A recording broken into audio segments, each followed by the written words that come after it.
Assalamualaikum warahmatullahi wabarakatuh. Perkenalkan, nama saya Siti Fatona, mahasiswi semester 3 Prodi Pendidikan Ekonomi Fakultas Ilmu Pendidikan. Di sini saya akan memaparkan sedikit tentang persediaan dasar-dasar mata kuliah akuntansi lanjutan dengan dosen pengampu Ibu Isme Rita, SPD, MPDE.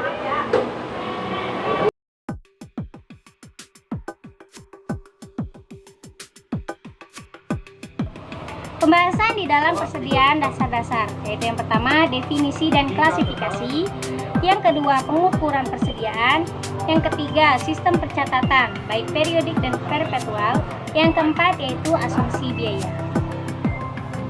Yang pertama yaitu definisi. Menurut PSAK nomor 14 tahun 2007 menyatakan persediaan sebagai aset yang tersedia untuk dijual dalam kegiatan usaha normal, dalam proses produksi dan atau dalam perjalanan atau dalam bentuk bahan atau perlengkapan untuk digunakan dalam proses produksi atau pemberian jasa. Klasifikasi persediaan sendiri dibagi menjadi beberapa jenis, yaitu yang pertama barang dagangan, bahan baku, bahan pembantu, barang dalam proses atau barang setengah jadi, dan barang jadi. Yang selanjutnya yaitu pengukuran persediaan. Pengukuran pemakaian persediaan dihitung berdasarkan inventarisasi fisik stok of number, yaitu dengan cara memperhitungkan saldo awal persediaan ditambah pembelian atau perolehan persediaan dikurangi dengan saldo akhir persediaan, yang hasilnya dikalikan per nilai per unit sesuai dengan metode penilaian yang digunakan.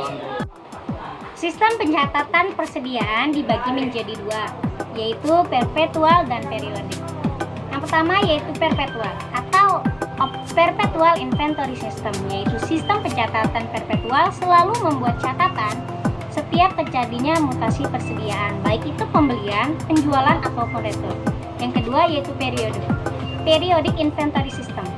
Pada akhir periode akuntansi dengan menggunakan sistem pencatatan periodik harus melakukan pengecekan fisik terhadap persediaan atau stock of number of inventories dengan cara mengukur dan menghitung beberapa jumlah yang ada di gudang. Sistem pencatatan ini pada akhir periode diberlakukan ayat per jurnal penyesuaian sebagai berikut, yaitu ikhtisar laba rugi dalam debit, yang selanjutnya yaitu persediaan di kredit, yang selanjutnya untuk persediaan akhir persediaan inventaris di debit, dan ikhtisar laba rugi atau income summary di kredit. Yang selanjutnya yaitu asumsi arus biaya. Yang pertama ada identifikasi khusus. Biaya dapat dialokasikan ke barang yang terjual selama periode berjalan dan ke barang yang ada di tangan pada akhir periode berdasarkan biaya aktual dari unit tersebut. Asumsi biaya yang selanjutnya yaitu FIFO atau first in first out, yaitu masuk pertama keluar pertama, yaitu metode ini menyatakan bahwa persediaan dengan nilai perolehan awal masuk akan dijual terlebih dahulu, sehingga persediaan akhir dinilai dengan nilai perolehan persediaan yang terakhir masuk atau dibeli. Metode ini cenderung menghasilkan persediaan yang nilainya tinggi dan berdampak pada nilai aktiva perusahaan yang dibeli. Yang selanjutnya yaitu metode rata-rata atau average method.